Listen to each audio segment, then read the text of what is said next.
Hello दोस्तों, स्वागत है आप सभी का एक बार फिर से हमारे यूट्यूब चैनल पर। और उम्मीद करता हूं कि आप सभी लोग अच्छे होंगे और अपनी पढ़ाई अच्छे से कर रहे होंगे। तो देखिए दोस्तों, पिछले वीडियो में मैंने आपको ये बताया था कि आदर्श विलेन क्या होता है, इसके बाद अनादर्श विलेन क्या होता है, अनादर्श विलेन कितने प्रकार के होते हैं। फिर मैंने आपको बताया था कि ऐसे कौन कौन से विलेन होते हैं जो राउल्ट के नियम से धनात्मक विचलन दिखाते हैं और ऐसे कौन से विलेन होते हैं जो राउल्ट के नियम से ऋणात्मक विचलन दिखाते हैं। यहाँ तक हम लोगों ने पिछली वीडियो में बात किया था। बेसिकली आज के हम इस वीडियो में जानेंगे कि जो विलेन होते हैं उनके कुछ स्पेशल गुणधर्म होते हैं जिसका नाम है अणु संख्य गुणधर्म, कोलिगेटिव प्रॉपर्टीज ऑफ सॉल्यूशन। हम ये जानेंगे कि ये होता क्या है। जैसे समझिए बात को, मैं कहूँ कि मेरे पास एक विलेन है, उस विलेन में मैंने एक अवाष्पशील विलेय पदार्थ को घोल दिया, तो जो विलयन बनेगा अवाष्पशील विलेय पदार्थ का, उस विलयन का जो भौतिक गुण होगा वो भौतिक गुण विलयन में उपस्थित विलेय पदार्थ के कणों की संख्या पर निर्भर करेगा। जैसे मैं कहा कि मेरे पास पानी है, जिससे हम शुद्ध विलायक कहेंगे।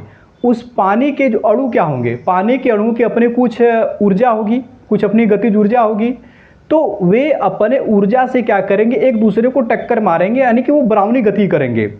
तो ब्राउनी गति करते रहेंगे। अगर मैं उसी ब्राउनी गति करते हुए पानी में मैं चीनी डाल दूं, तो चीनी डालूंगा तो क्या होगा, पानी के अणुओं का जो ऊर्जा था वो चीनी के मॉलिक्यूल लेंगे। क्योंकि चीनी के मॉलिक्यूल में तो कोई एनर्जी है नहीं कि आपस में टक्कर मारेंगे, चीनी के मॉलिक्यूल को हम जहाँ रख देंगे वहीं पड़े रहेंगे। तो चीनी का मॉलिक्यूल क्या करेगा, पानी के मॉलिक्यूल से एनर्जी लेगा, तो उनका एनर्जी क्या होगा, डिक्रीज करेगा। जब डिक्रीज करेगा तो पानी के जो वाष्प होंगे वे पानी की सतह और जिस पात्र में हम रखे रहेंगे पानी को, उस पात्र पर क्या करेगा, जो दाब उत्पन्न करेगा बहुत कम दाब उत्पन्न करेगा। समझ रहे बात, तो बहुत कम वाष्प दाब उत्पन्न करेगा। तो इसका मतलब ये हुआ कि विलेय कणों की संख्या बढ़ा रहे हैं हम, तो वाष्प दाब क्या हो रहा है, घट रहा है। समझ रहे हैं बात को। तो जो अणु संख्या गुणधर्म है, इसे हम कैसे बताएंगे कि कोई अवाष्पशील विलेय होगा। अब वो चाहे आप चीनी लीजिए, चाहे नमक लीजिए, चाहे ग्लूकोज लीजिए, क्योंकि इन तीनों पदार्थों को आप विलयन बनाएंगे जब, तो आप उसे गर्म करेंगे तो पानी तो वाष्प बन के उड़ जाएगा, लेकिन चीनी हो या नमक हो या फिर ग्लूकोज हो, वे क्या होंगे, पात्र की तली पर वैसे ही पड़े रहेंगे, ये वाष्पशील नहीं होंगे। इसलिए हम इनको बोलते हैं अवाष्पशील विलेय पदार्थ। तो किसी भी अवाष्पशील विलेय पदार्थ के विलयन के जो भौतिक गुण होते हैं वो विलयन में उपस्थित अवाष्पशील विलेय कणों की संख्या पर निर्भर करते हैं। इसी को हम क्या बोलेंगे, अणु संख्या गुणधर्म बोलेंगे। आई थिंक आपको यहाँ तक समझ में आया होगा। तो चलिए हम परिभाषा लिखते हैं, अणु संख्या गुणधर्म होता क्या है का। तो हम लिखेंगे कि किसी अवाष्पशील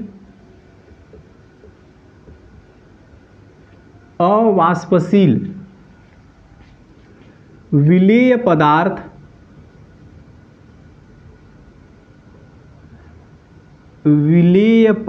पदार्थ के विलयन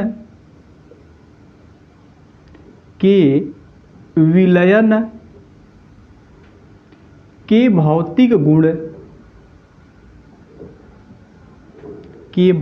गुण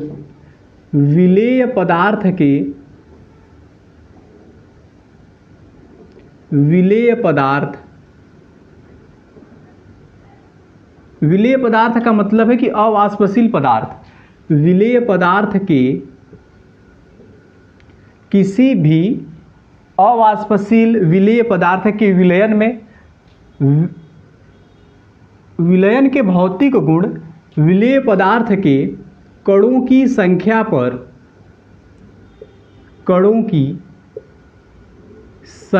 पर निर्भर करता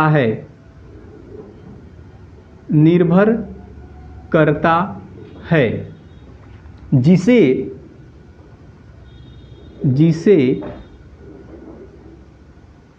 अणु संख्या गुणधर्म कहते हैं।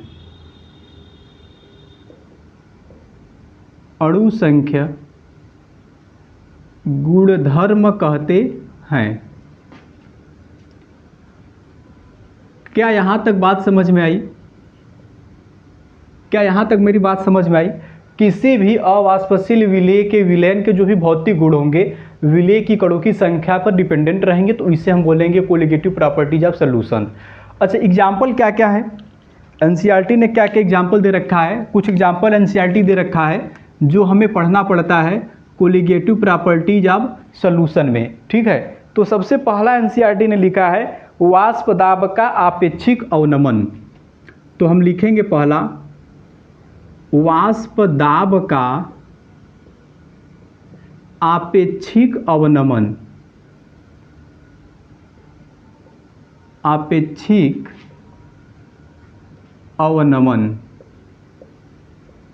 ठीक है, यहाँ तक बात समझ में आई। वाष्प दाब का आपेक्षिक अवनमन दे रखा है एनसीईआरटी ने पहला। इसके बाद है क्वथनांक उन्नयन, क्वथनांक उन्नयन। इसके बाद है हिमांक अवनमन, हिमांक अवनमन। और लास्ट में एनसीईआरटी कहती है परासरण दाब, परासरण दाब। तो हम भी लिखेंगे परासरण दाब। क्या यहाँ तक बात समझ में आई? ये चार ऐसे गुणधर्म होते हैं जिन्हें किसी भी विलयन के अणु संख्या गुणधर्म में इंक्लूड किया गया है। अब इन्हीं के बारे में हमें पढ़ना है कि ये सब होते क्या है। ठीक है, तो चलिए सबसे पहला मैं हेडिंग देता हूँ वाष्प दाब का आपेक्षिक अवनमन। सबसे पहले नंबर पे मैं हेडिंग दूंगा वाष्प दाब का आपेक्षिक अवनमन। आप हमारे साथ हेडिंग देंगे वाष्प दाब का आपेक्षिक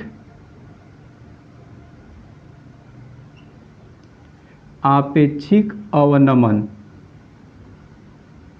ठीक है, वाष्प दाब का आपेक्षिक अवनमन इसे हम कहेंगे, और इसे इंग्लिश में कहेंगे relative lowering of, relative lowering of vapour pressure, vapour pressure.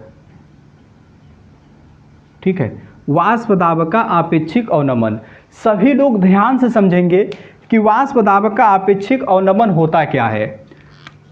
अगर मैं कहूँ हमारे पास ये एक पात्र है, इस पात्र के अंदर मैंने भर दिया है वाटर के मॉलिक्यूल, वाटर के मॉलिक्यूल मैंने इसमें भर दिया है। तो ये समझना जरूरी है कि क्या वाटर के साथ इसमें, वाटर क्या सॉल्वेंट है, विलायक है, तो क्या विलायक के साथ इसमें विलेय भी है? सवाल मन में आना चाहिए। तो यहाँ पर मैंने लिया है सिर्फ और सिर्फ वाटर, यानी केवल और केवल अभी मैं विलायक लिया हूँ। अभी इसमें मैंने विलेय पदार्थ को नहीं डाला है। यहाँ पर हमारे पास अभी क्या है, केवल सॉल्वेंट है, और सॉल्वेंट के रूप में मैंने क्या लिया है, वाटर लिया है। समझ रहे हैं बात को?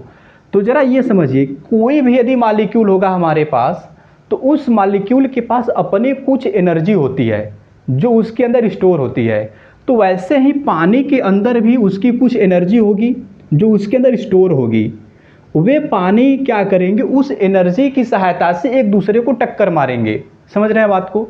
एक दूसरे को टक्कर मारेंगे, इसका मतलब है कि पानी के अणु आपस में क्या करेंगे, गतिज ऊर्जा के द्वारा, यानी कि वो क्या करेंगे, ब्राउनी गति करेंगे। ब्राउनी गति का मतलब है कि किसी भी अणुओं की टेढ़ी मेढ़ी गति को हम ब्राउनी गति कहेंगे। तो जल के अणु अपने स्वयं की ऊर्जा के कारण ब्राउनी गति करेंगे। तो ब्राउनी गति करेंगे तो ऐसा हो सकता है कि ये जो वाटर का सरफेस है पानी के, तो वे पानी की सतह पर क्या करेंगे, दाब उत्पन्न करेंगे। क्योंकि जब टेढ़ी मेढ़ी गति करेंगे तो वे टक्कर भी तो मारेंगे एक दूसरे को, तभी तो ब्राउनी गति पॉसिबल है। तो जब टक्कर मारेंगे तो इस द्रव की सरफेस पर वे क्या करेंगे, एक दाब उत्पन्न करेंगे, और उस दाब को हम क्या नाम देंगे, वाष्प दाब। उस दाब को हम क्या नाम देंगे, वाष्प दाब। ठीक है, इसे हम रिप्रेजेंट करते हैं P0 से, वाष्प दाब बोलेंगे। अब जरा समझिए बात को। अगर मैं ये कहूँ कि हम मान लेते हैं कि जो यहाँ पर द्रव है H2O, मैं मानता हूँ कि इसके हमारे पास 200 अणु है द्रव के, और 200 अणुओं की जो ऊर्जा है हमने मान लिया है कि वो 200 जूल है। हालांकि 200 अणु तो होंगे नहीं, क्योंकि ये मिलियन ऑफ अणु होंगे, इस पर हजारों मिलियन अणु होंगे द्रव के, लेकिन मैंने सिर्फ आपको समझाने के लिए क्या किया है, 200 अणु माना है। तो मैंने कहा कि द्रव के अणुओं की संख्या 200 है, इन 200 अणुओं के पास 200 जूल एनर्जी है। मतलब ये हुआ कि एक अणु के पास 1 जूल ऊर्जा है। समझ रहे हैं बात को? एक अणु के पास क्या है, 1 जूल ऊर्जा है। समझ में आई बात? अब मैं ये कह रहा कि अगर मैं बाहर से इसमें कोई अवाष्पशील विलीय पदार्थ को डालूं, मैं बाहर से इसमें क्या करूं, कोई अवाष्पशील विलीय पदार्थ को इसमें घोलूं, तो चलिए अवाष्पशील विलीय पदार्थ के रूप में मैं ले लेता हूं नमक। वही साधारण नमक मैं ले रहा हूं जो हम लोग घरों में भोजन में डालने के लिए यूज करते हैं, खाने के लिए यूज करते हैं। तो हमें ये बताइए, जब मैं NaCl के अणुओं को इसमें डालूंगा तो NaCl के अणु के पास तो जो ऊर्जा है वो तो 0 जूल है, क्योंकि NaCl के अणु यदि आप अपने हाथ पे लेंगे या फिर किसी पात्र में रखेंगे तो ऐसा तो होगा नहीं कि NaCl के जो अणु होंगे ब्राउनी गति करेंगे, एक दूसरे को टक्कर मारेंगे, ये तो पॉसिबल है नहीं। इसीलिए तो हम इसे कहते हैं कि ये क्या है, अवाष्पशील विलेय पदार्थ है।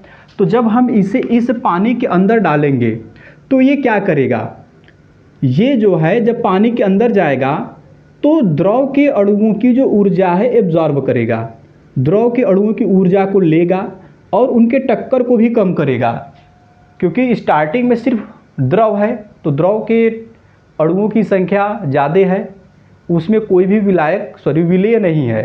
तो द्रव के अणु क्या करेंगे, आपस में टक्कर मारेंगे, ब्राउनी गति करेंगे। लेकिन उसमें मैंने जब नमक डाल दिया तो नमक के अणु भी तो इसमें अपना स्थान लेंगे। जब अपना स्थान लेंगे तो द्रव के अणुओं के बीच टक्कर कम होगा, उनकी ब्राउनी गति कम होगी। यानी कि ये नमक क्या करेगा, इन द्रव के जो एनर्जी है वो ले लेगा। समझ रहे हैं बात? तभी तो इसमें डिजॉल्व हो पाएगा नमक। मैं ये कह रहा कि मेरे पास 200 अणु है नमक के भी, चलिए मैं मान लेता हूँ 200 अणु नमक के हैं हमारे पास। तो 200 अणु नमक के जब हैं तो ये एनर्जी क्या हुआ, अब 200 जूल एनर्जी 2 और 2 400 अणुओं के बीच बटेगा। तो इसका मतलब ये हुआ कि एक अणु के पास जो एनर्जी आएगी 0.5 जूल या हाफ जूल आएगी कि नहीं, हाफ जूल आएगी। इसका क्या मतलब हुआ कि स्टार्टिंग में अगर एनर्जी ज़्यादा मिला तो टक्कर तेज़ी से मारें तो वाष्प दाब ज़्यादा होगा। जब मैंने नमक डाला तो एनर्जी बट गया 2 टाइप के मॉलिक्यूल में, एक नमक के अणु में और एक पानी के अणु में। तो एनर्जी जब इनका कम हुआ, तो जब एनर्जी कम हुआ उनका तो ब्राउनी गति भी तो कम करेंगे वे। जब ब्राउनी गति कम करेंगे तो टक्कर ऊपर क्या करेंगे, थोड़ा कम मारेंगे। कम मारने का मतलब है कि टक्कर बहुत धीरे धीरे मारेंगे द्रव की सरफेस पर। तो इसका क्या मतलब है, वाष्प दाब कम हो गया। तो इसी को हम क्या बोलेंगे, वाष्प दाब में अवनमन। समझ रहे हैं बात को? तो यहाँ पर मैं क्या लिखूँगा, मैं ये कहा कि अगर ये स्टार्टिंग शुद्ध अवस्था में विलायक का वाष्प दाब है, ये किस अवस्था में है, ये है शुद्ध अवस्था में। समझ रहे हैं बात? शुद्ध अवस्था में विलायक का ये वाष्प दाब है। तो जब इसे मैंने नमक डाला तब क्या होगा, जो P0 है ये इज ग्रेटर देन क्या हो जाएगा, P के। चलिए मैं क्या लेता हूँ, PS लेता हूँ। PS का मतलब यह है कि जब हमने नमक को डाल दिया तो एक सॉल्यूशन भी तो बन गया। तो जो सॉल्यूशन का वाष्प दाब है वो क्या है, कम है शुद्ध अवस्था में विलायक के वाष्प दाब से। यहाँ तक आई होप कि समझ में आया होगा आपको कि वाष्प दाब का अपेक्षिक अवनमन क्या होता है। समझ रहे हैं बात को? यहाँ तक आपको समझ में आया होगा। तो चलिए हम लिखते हैं lowering, relative lowering vapour pressure में हम लिखेंगे कि जब किसी शुद्ध विलायक में, आप हमारे साथ लिखेंगे, जब किसी शुद्ध विलायक में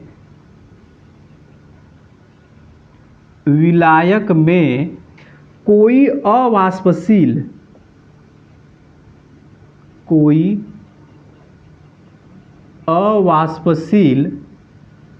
विलेय, चलिए मैं आगे की चीज़ें आप नोट कर लीजिए, इसको ज़रा मैं इरेज करूँगा कि इम्पॉर्टेंट चीज़ है ये। आप इसको नोट करिए, मैं इसको इरेज कर रहा हूँ। ठीक है, मैं इरेज करता हूँ। आई होप कि आपने इसे नोट किया होगा।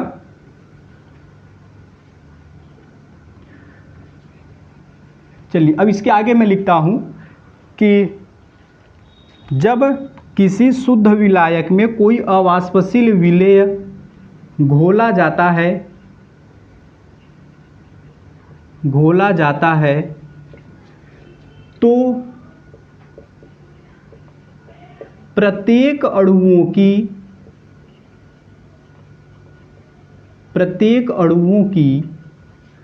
ऊर्जा तथा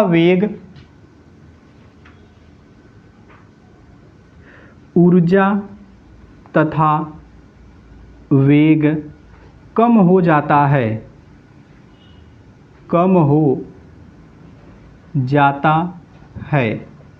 क्या यहाँ तक बात समझ में आई?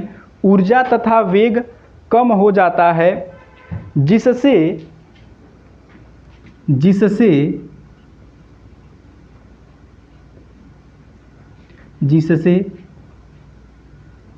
वाष्प दाब कम होने लगता है।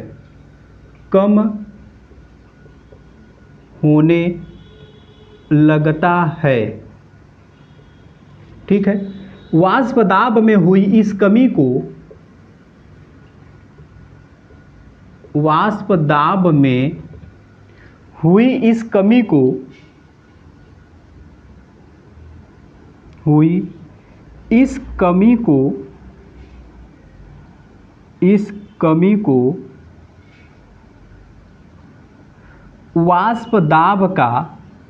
वाष्प दाब का अवनमन कहते हैं।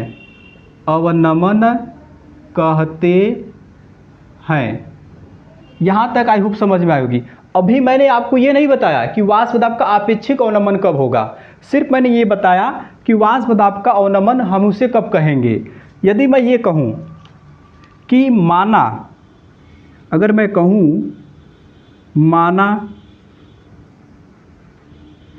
शुद्ध अवस्था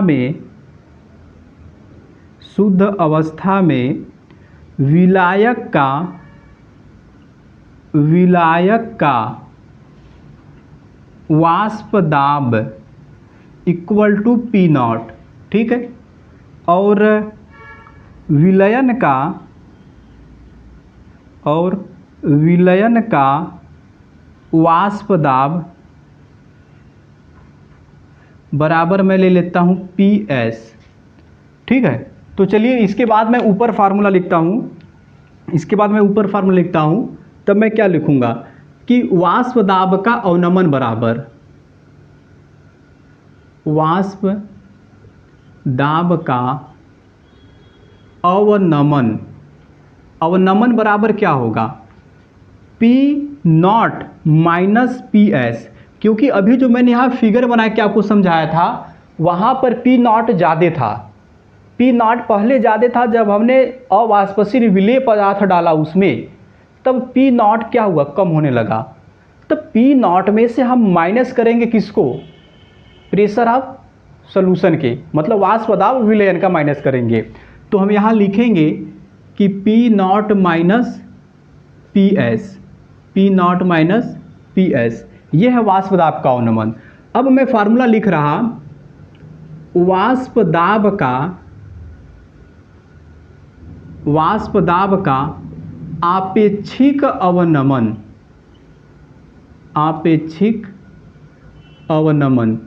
आपेक्षिक अवनमन बराबर क्या होगा, P not minus PS upon P not.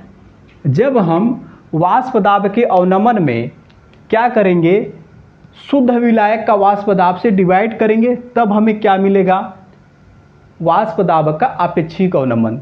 समझ रहे हैं बात को यहाँ तक? अगर आप चाहें तो इस फार्मूले को ऐसे भी लिख सकते हैं, P not minus PS upon P not. ये कट जाएगा तो क्या बचेगा, 1 minus PS upon P not. तो दोनों फार्मूला आप यूज कर सकते हैं वाष्प दाब के आपेक्षिक अवनमन में। एक तो ये है और एक फार्मूला ये है जो आपको याद होनी चाहिए, और वाष्प दाब के अवनमन का फार्मूला ये वाला है। यहाँ तक आपको बात समझ में आई? जल्दी से बताइए।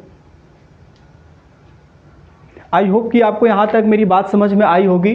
ठीक है, अब इसके आगे हम बात करेंगे कि जो अवाष्पशील विलेय होते हैं उनके लिए कैसे राउल्ट का नियम काम करता है। इसका एक जल्दी से स्क्रीनशॉट लीजिए। चलिए मैं इसको इरेज करता हूं।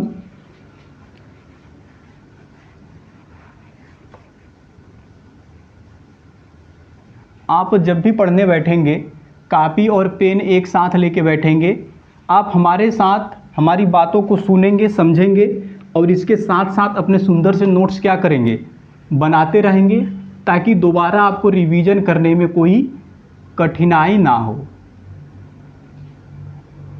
चलिए अब इसके आगे हम बात करेंगे अवाष्पशील विलयन के लिए जो राउल्ट का नियम है वो कैसे काम करता है।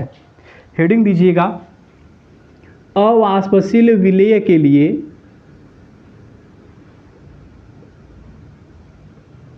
अवाष्पशील विलेय के लिए राउल्ट का नियम, राउल्ट का नियम। अच्छा, या तो ये रहेगा या तो इसके स्थान पे आप एक चीज और लिख सकते हैं। क्या लिखेंगे? ठोस द्रव विलयन के लिए राउल्ट का नियम। तो आप इस या करके लिख लेंगे, ठोस द्रव विलयन के लिए राउल्ट का नियम, राउल्ट का नियम। ये दो चीज़ें आप एक ही, दो हेडिंग आप एक ही टॉपिक के लिए पढ़ेंगे। ठीक है, तो मेरी एक बात समझिए ज़रा, अगर मैं कहूँ कि किसी शुद्ध विलायक में मैं कोई अवाष्पशील विलेय को घोल दूँ, तो विलायक के वाष्प दाब में जो आपेक्षिक अवनमन होगा वो विलेय के मूल अंश के समानुपाती होगा। समझ रहे हैं? सॉरी, विलेय के मूल अंश के बराबर होगा। क्या यहाँ तक मेरी, अगर मैं कहूँ कि मेरे पास एक विलयन है, उसमें मैंने कोई अवाष्पशील विलेय पदार्थ तो घोल दिया, जैसे मैं ये कह रहा कि हमारे पास एक ये विलयन है, मेरे पास अभी विलायक है केवल, मैंने इस विलायक में एक अवाष्पशील विलेय पदार्थ, मान लीजिए हमने चीनी घोल दिया, तो चीनी को जब मैं घोलूँगा तो चीनी को घोलने के बाद जो इसके वाष्प दाब में क्या होगा, अवनमन होगा। जो वाष्प दाब में कमी होगा, वाष्प दाब का जो आपेक्षिक अवनमन होगा वो चीनी के मूल अंश के बराबर होगा। यही होता है किसके लिए, अवाष्पशील विलेय के लिए राउल्ट का नियम। तो मैं लिखूंगा कि इस नियम के अनुसार, मैं लिखूंगा इस नियम के अनुसार, इस नियम के अनुसार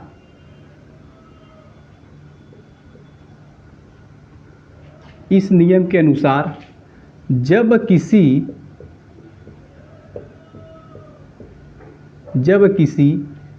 विलयन में अवाष्पशील विलेय पदार्थ घोला जाता है, या फिर हम कहेंगे कि जब किसी शुद्ध विलायक में, जब किसी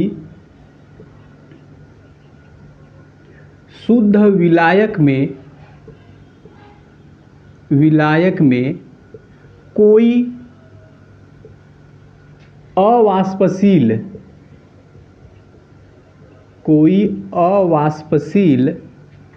विलेय पदार्थ घोला जाता है, विलेय पदार्थ घोला जाता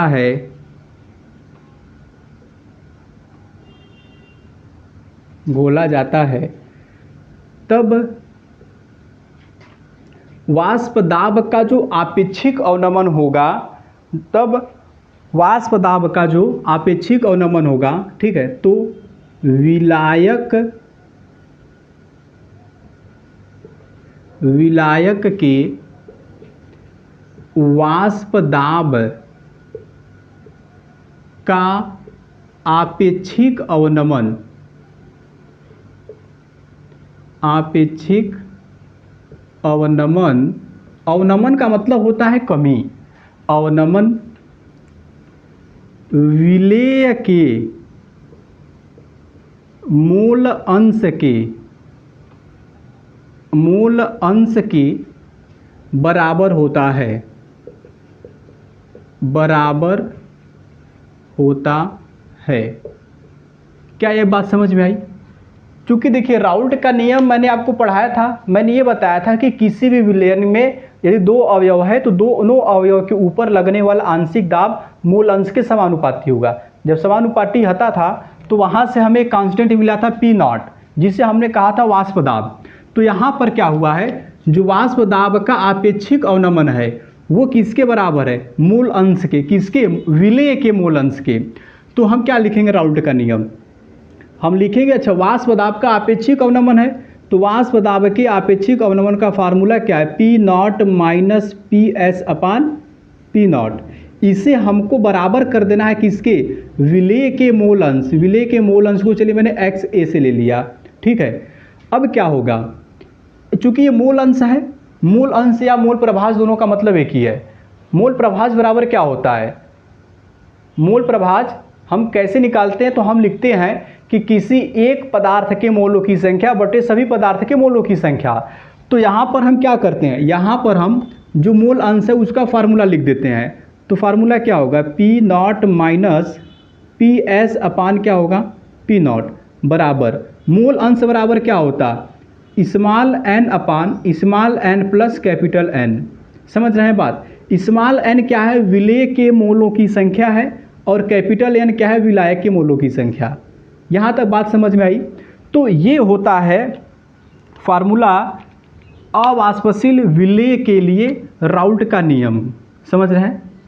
P naught minus p s अपान, अच्छा चलिए मैं लिख देता हूँ कि सब है क्या। मैं ये कहूँ कि पी नॉट क्या है, शुद्ध विलायक का वाष्प दाब। समझ रहे हैं बात? शुद्ध विलायक का वाष्प दाब, शुद्ध विलायक का वाष्प दाब है। पी एस क्या है, विलयन का वाष्प दाब है, विलयन का वाष्प दाब है ये, ठीक है। और स्मॉल एन क्या है, स्मॉल एन इक्वल टू विलेय के मोल, विलेय के मोल। और कैपिटल एन क्या है, विलायक के मोल, विलायक के मोल है। समझ रहे हैं बात को? यहाँ तक आपको समझ में आई? अच्छा एक बात और लगे हाथ, एक चीज़ और मैं आपको बता दूं कि जो तनु विलयन होता है, जो तनु विलयन होता है, तनु विलयनों के लिए राउल्ट का नियम किस प्रकार काम करता है, चलिए जरा मैं बगल में ही बता देता हूँ।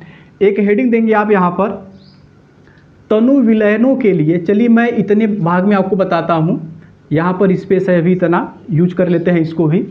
तो हेडिंग देंगे आप, तनु विलयनों के लिए, विलयनों के लिए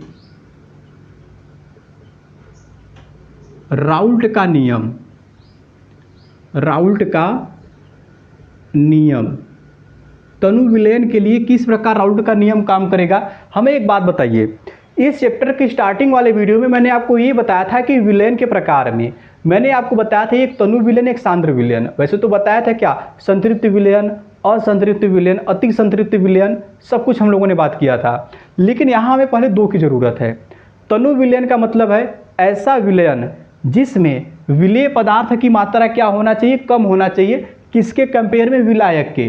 तो जब विलेय पदार्थ की संख्या कम होगी और विलायक के ज़्यादा होगा तो इसका क्या मतलब है, जैसे मैं ये कहा कि मेरे पास 500 ml पानी है। अब 500 ml उस द्रव में, पानी में हमने क्या किया, 4 ग्राम NaCl डाल दिया।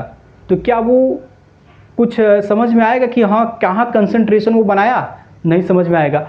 तो इस केस में हम क्या करेंगे, इस केस में हम विलेय के मोल को निगलेक्ट कर देंगे। समझ रहे हैं बात? जैसे देखिए फार्मूला क्या है, पहले वो मैं लिखता हूँ। फार्मूला ये है p naught minus p s upon p naught equal to क्या है, विलेय के मोल अपान विलेय के मोल प्लस विलायक के मोल।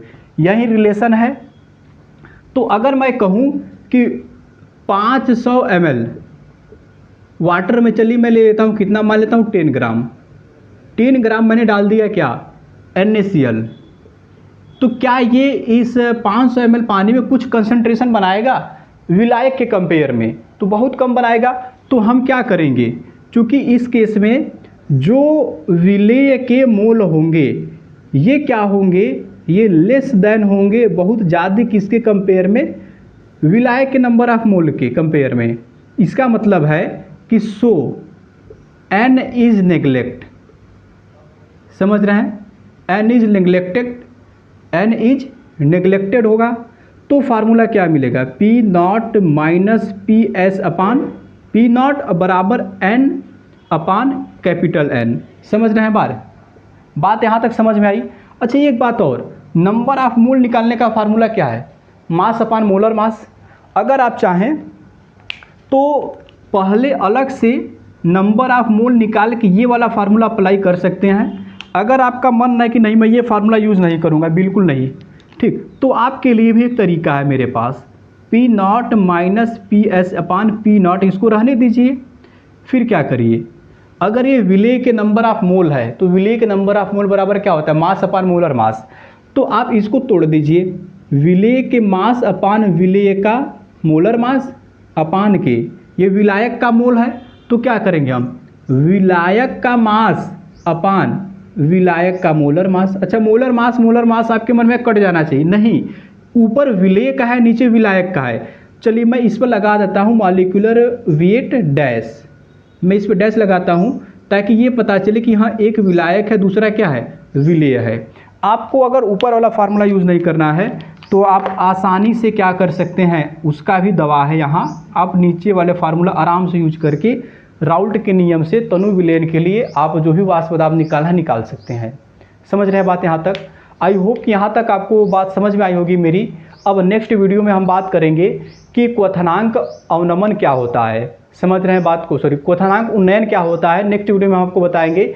यदि आप हमारे चैनल पर पहली बार आए हैं तो वीडियो को लाइक करके चैनल को सब्सक्राइब कर दीजिएगा। Thanks for watching this video, bye.